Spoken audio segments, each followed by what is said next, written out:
осы саяси қуғын сүргіндердің еске алудың 85 жылдығын атап өтіп жатыр екенбіз. Өйткені бұл шынымен де өте қайғылы күн. Әсіресе осы 1930 жылдан басталған осы ашаршылық қуғын сүргінге ұшыраған қазақтар көп қуғынға ұшырады, зобалаңдық көрді. Болашағымыз зор болсын, елімізде бұндай қайғылы оқиға тек қана осы тарихта қалсын.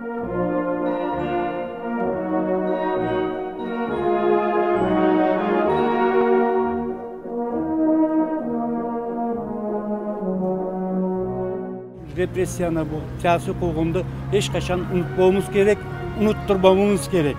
Жастарға жеткізуіміз керек. Біз қарияларға bu міндетті. Біздер көрдік, бізден кейінгі жастарымыз, жас ұрпағымыз көрмесін.